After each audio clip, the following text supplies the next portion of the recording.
नमस्कार, ये है साइबर अपराध के खिलाफ डीडी न्यूज का हल्ला बोल।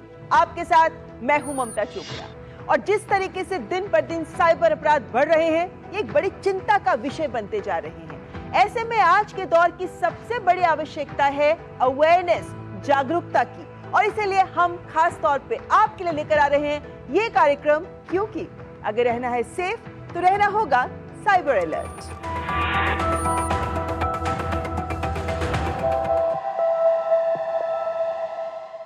साइबर अपराधी आपको घेरने के लिए दो बातों का प्रयोग करते हैं, लालच या फिर डर। यानी आपको डराकर या फिर लालच दिखाकर फंसाने का प्रयास करते हैं। आज सबसे पहले बात करेंगे उस अपराध की जो आपने किया ही नहीं होता, लेकिन अपनी इज्जत, अपनी रेपुटेशन खोने के डर से आप ब्लैकमेल होते चले जाते हैं।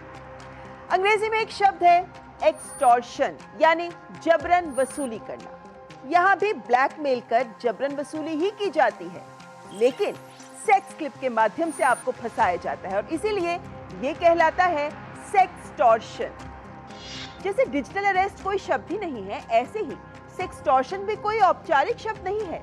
लेकिन जैसे जैसे नए नए अपराध करने के तरीके सामने आ रहे हैं, वैसे वैसे नई नई परिभाषाएं, नए नए शब्द गढ़े जा रहे हैं।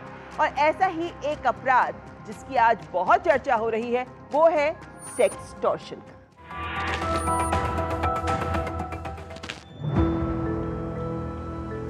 अब ये किसकी कॉल आ रही है?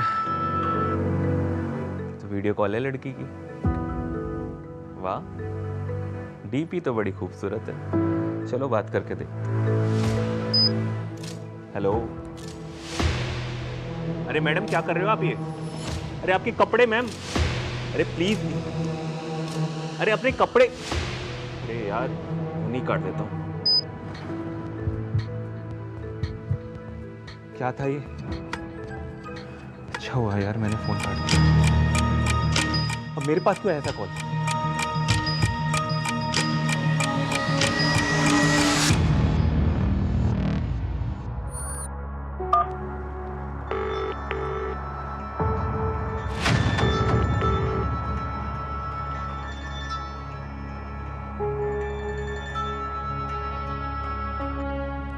हेलो। हेलो। कौन? वो तू छोड़, कौन? एक वीडियो भेजा है, जरा देख ले। वीडियो?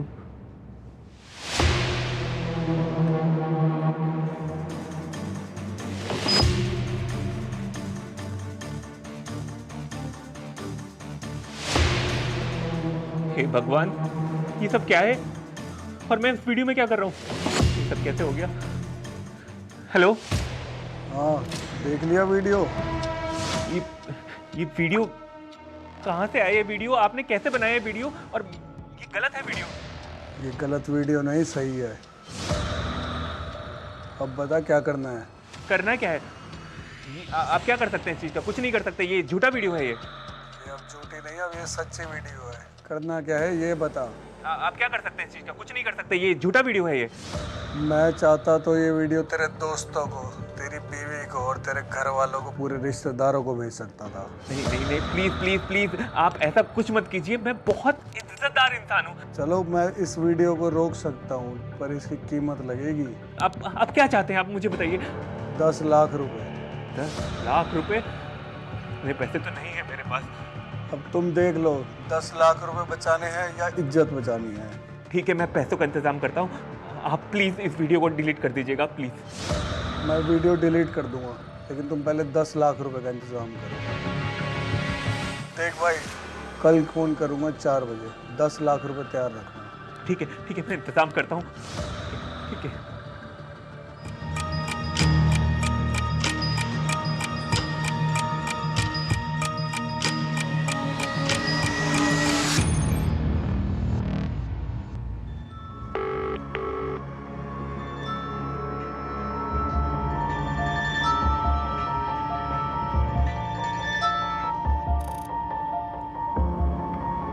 हेलो। कर लिया 10 लाख का इंतजाम? हाँ भैया, मैंने पूरे 10 लाख रुपए का इंतजाम कर दिया है आपके लिए। चलो, तुम्हें डिटेल भेज रहा हूँ, उस पर ट्रांसफर करो। ठीक है, मैं अभी आपको ट्रांसफर कर देता हूँ। आप कॉल पे ही रहिएगा। मैंने आपको पूरे के पूरे 10 लाख रुपए ट्रांसफर कर दिए। अभी आप चेक कर लीजिए, आपके पास आ गए होंगे। आ गए। चल फोन काट। अब आप मेरी वीडियो प्लीज डिलीट कर देंगे ना? अब कहीं डालेंगे तो नहीं?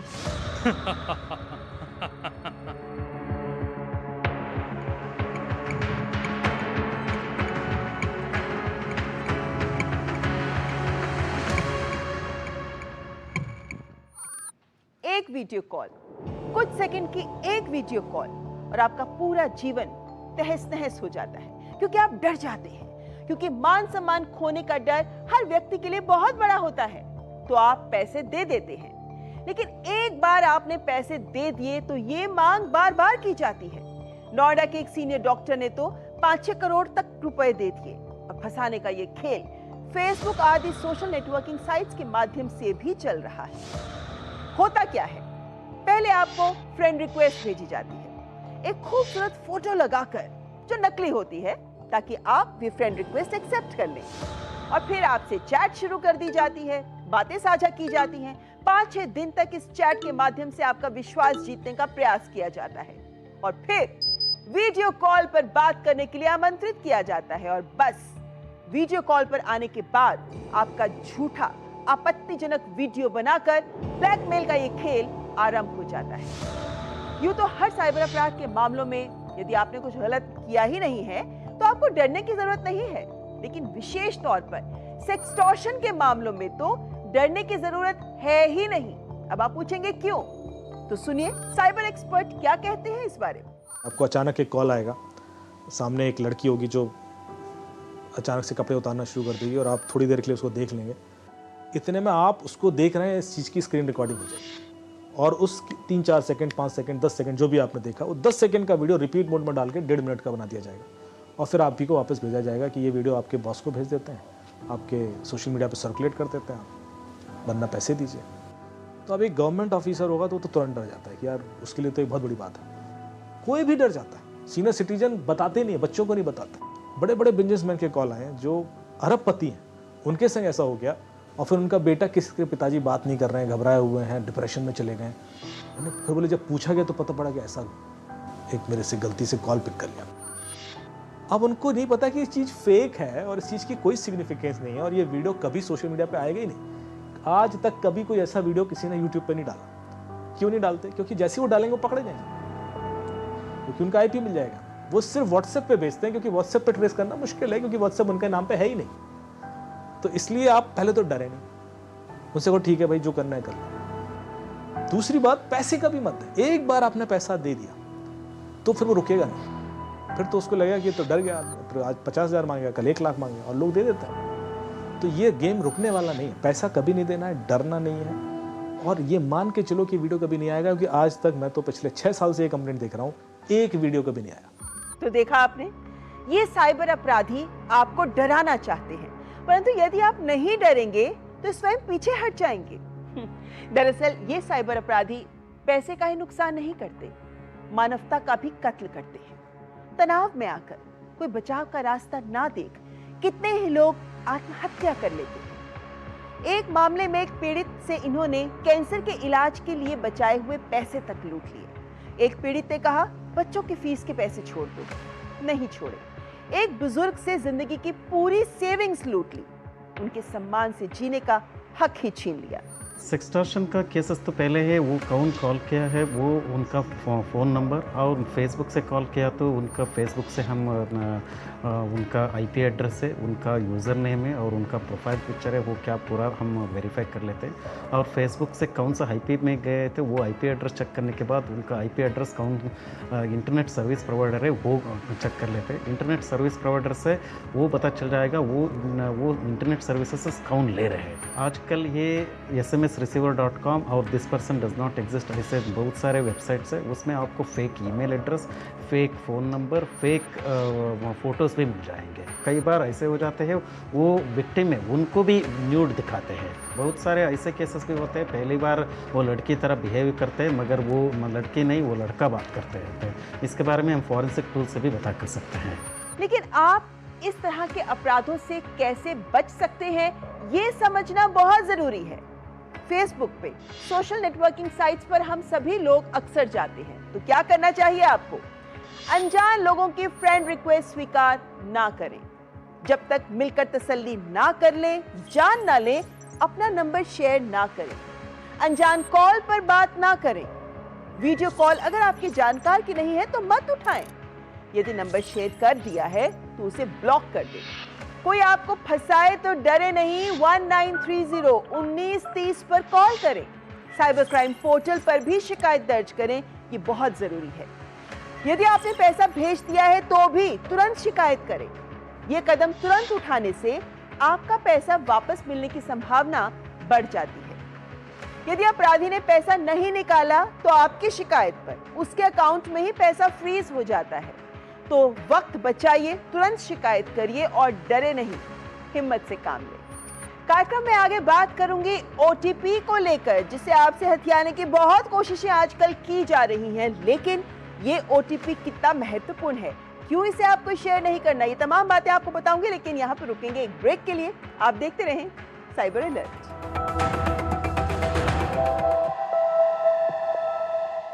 आपके घर के खाने में रेस्टोरेंट जैसा स्वाद ले आए MDH का शाही पनीर मसाला। पनीर को क्या मस्त बना डाला। सुनो, एक अच्छी इंश्योरेंस पॉलिसी AI से पूछते हैं। एक ऐसी पॉलिसी जिसमें प्रीमियम पेमेंट हो लिमिटेड पर इनकम आती रहे लाइफ टाइम। LIC का जीवन उत्सव। एक ऐसी पॉलिसी जो दे होल लाइफ इंश्योरेंस कवर भी। LIC का जीवन उत्सव।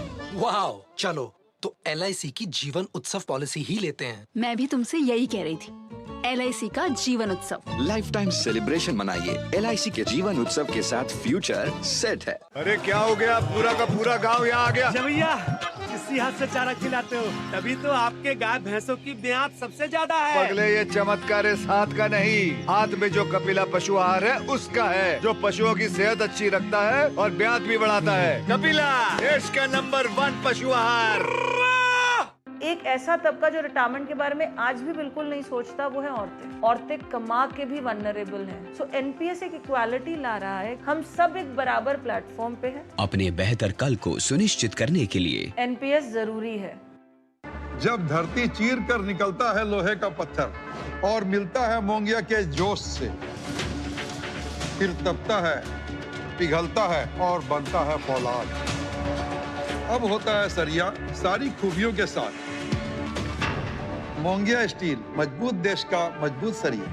गोल्डी मसाले के 100 ग्राम के स्पेशल पैक्स में फ्रेशनेस लॉक है। ऐसे गोल्डी मसाले जहां जाएं रिश्ते बनाएं।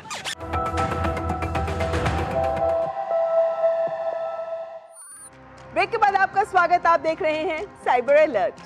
वैसे ये फोन जितने काम का है ना, उतना ही खतरनाक भी है, क्योंकि आपको फंसाने का अधिकतर जरिया यही तो बनता है। वैसे जब भी आपको कोई अनजान कॉल आए ना, तो आप उसे संदेह की नजर से ही देखें। दूसरी तरफ व्यक्ति आपसे बहुत सलीके से बात करेगा, लेकिन आपको सतर्क रहना है। अगर आप सतर्क रहेंगे तो आपको कोई फंसा नहीं सकता, क्योंकि कॉल तो किसी भी तरह की आ सकती है, जैसे ये कॉल।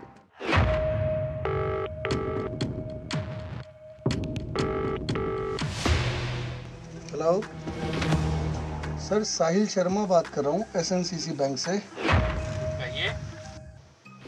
सर बैंक से आपको इंक्वायरी के लिए कॉल आया है। जी कहिए। सर आपके फ़ोन नंबर पे एक OTP आया हुआ, OTP बताइए। जी बताता हूँ, 65928। धन्यवाद सर।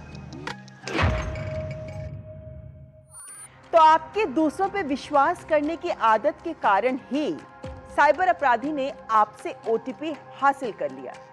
लेकिन इसके लिए ये शातिर अपराधी कई तरीके अपनाते हैं। Actually they catch you unaware. आपको शक भी नहीं होता और उनका काम भी हो जाता है।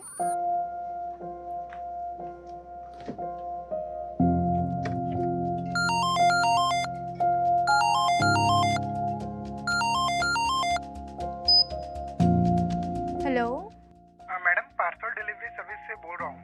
आपका पार्सल देने के लिए आया हूँ। कौन सा पार्सल भैया? मैंने तो कुछ ऑर्डर ही नहीं किया। पर नाम और पता तो आपका ही है, आप रिसीव कर ले। मैडम मुझे थोड़ी जल्दी है, प्लीज, बहुत पार्सल देने हैं।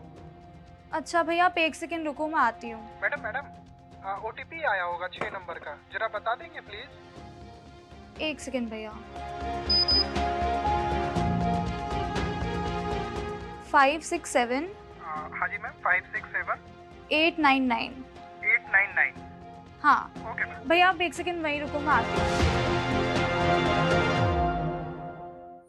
तो आपने OTP दे दिया, या यूं कहना ठीक होगा कि साइबर अपराधी ने आपसे OTP हासिल कर लिया। ये OTP आपके खाते की ही नहीं, आपकी निजी जानकारी की, आपकी पूरी जिंदगी की चाबी है ये, जिसे हासिल करने में जुटे रहते हैं ये साइबर अपराधी। ये फोन कॉल्स आप में से बहुतों के पास आए होंगे, लेकिन आपको ये दिखाने का मतलब यही है कि आप झांसे में ना आए, इनके प्लान में ना फंसे। आपका सोशल मीडिया जानकारी का खजाना है और ये शातिर अपराधी आपके सोशल मीडिया से ही तमाम जानकारियां जुटाकर कॉल्स ऐसे प्लान करते हैं, कहानी ऐसे बुनते हैं कि आप उनके जाल में फंस जाते हैं। लेकिन जो लोग सतर्क हैं वो बच भी जाते हैं। कैसे? जरा देखिए ये केस। ये बात 1 महीने पहले की है, जब मैं अपना पुराना फ़ोन बेचना चाह रहा था। तो उस दरमियान मैंने कुछ वेबसाइट्स और ऐप्स में अपने फ़ोन को बेचने के लिए एड्स डाले और कुछ दिन के बाद ही मेरे किसी नोन के पास मैंने अपना फ़ोन बेच दिया, उन्होंने ख़रीद लिया। लेकिन मेरे से गलती ये हुई कि जो भी वेबसाइट्स और ऐप्स में मैंने उस फ़ोन को बेचने के लिए ऐड डाला था वो मैं डिलीट करना भूल गया था। और फ़ोन बेचने के कुछ दिनों के बाद ही मेरे पास एक अननोन नंबर से फ़ोन आता है और वो अपने आप को दिल्ली साइबर सेल ऑफिस से ऐसा बताते हैं कि वो बात कर रहे हैं। तो मैंने फ़ोन उठाया तो उन्होंने बोला कि सर आपने अपना कोई फ़ोन बेचा था। तो मैंने बोला जी हाँ, फ़ोन तो बेचा था। तो सर कहाँ बेचा था?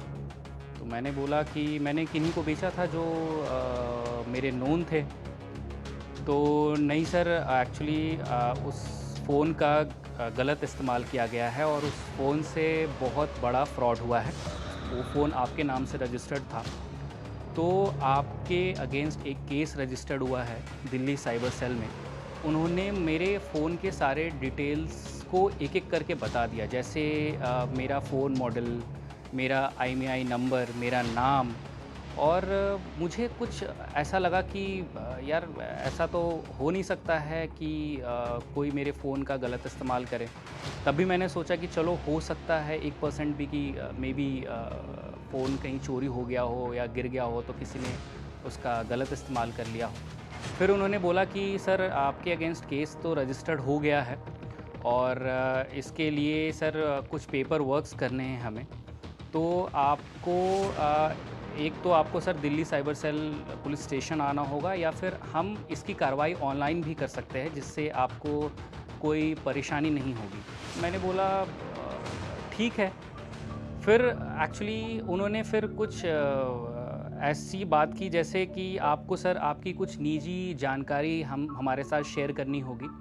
और वो जानकारी ऐसी थी जैसे कोई एक मतलब एक ऐसी निजी जानकारी जैसे OTP, आपके कुछ पर्सनल डिटेल्स वो आप किसी के साथ साझा नहीं करते। लेकिन वो तब भी उस कॉल के दौरान बोल रहे थे कि सर आपको ये डिटेल्स शेयर करने होंगे, आपको अपने UPI नंबर बताना होगा, आपको हम OTP भेजेंगे, वो OTP आपको देना होगा। मुझे फिर शक हुआ इस टाइम जब उन्होंने इसके लिए OTP की मांग की और मेरे UPI ID की मांग की। मैंने उनको कहा कि मैं तो OTP आपके साथ शेयर नहीं कर सकता, तो एक काम करता हूँ कि मैं ना सीधा साइबर सेल ऑफिस में ही आ जाता हूँ दिल्ली में ही, क्योंकि मैं दिल्ली में ही रह रहा हूँ। तो फिर जब मैंने, क्योंकि उन्होंने फिर बाद में मुझसे कहा कि सर आप क्यों प्रॉब्लम में मतलब आप क्यों आएंगे जाएंगे, आपका टाइम वेस्ट होगा, मैं सारी चीज़ें ऑनलाइन ही कर दूँगा।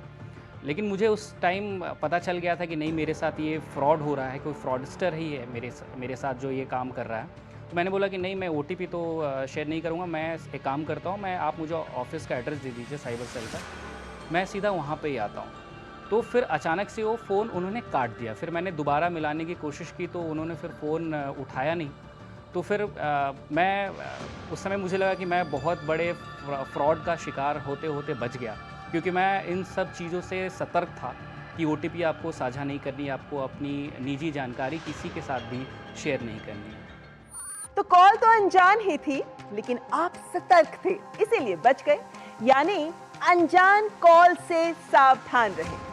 आइए सुनते हैं साइबर एक्सपर्ट कैसे वार्न कर रहे हैं आपको। इस दुनिया में दो ही तरह के लोग होते हैं, एक जिनको पता है कि वो हैक हो गए, दूसरे जिनको पता नहीं कि वो हैक हो गए। हैक एक्चुअली हम सभी हो चुके हैं, कई बार हो चुके हैं, और हमारे पासवर्ड बड़ी आसानी से लोगों को मिल जाते हैं क्योंकि वो जगह जगह लीक डेटाबेस में पड़े हुए हैं। तो यदि आपके संग कोई फ्रॉड होता है और कोई कॉल आता है तो वो कभी आपका पासवर्ड नहीं मांगता।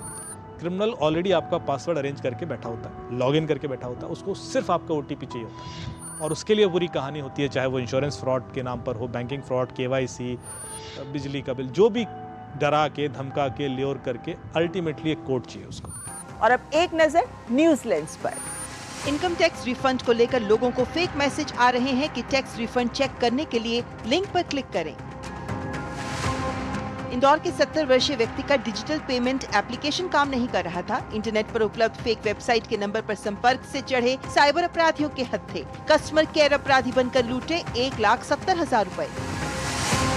बेंगलुरु पुलिस ने रकम का लालच देकर विदेशी साइबर अपराधियों के लिए 400 से 500 सिम कार्ड एकत्र करने में सम्मिलित 2 व्यक्तियों को गिरफ्तार किया। साइबर अपराधी विदेश में बैठकर भारतीयों को ठगने के लिए भारतीय नंबरों का करते हैं इस्तेमाल। पटना में साइबर अपराधियों ने 40 लाख के गहने खरीदे और फर्जी आधार और पैन दिया। RTGS से भुगतान किया। ज्वेलर्स के बैंक खाते में आई पूरी रकम, लेकिन साइबर फ्रॉड से अर्जित ये राशि गुजरात पुलिस ने की फ्रीज।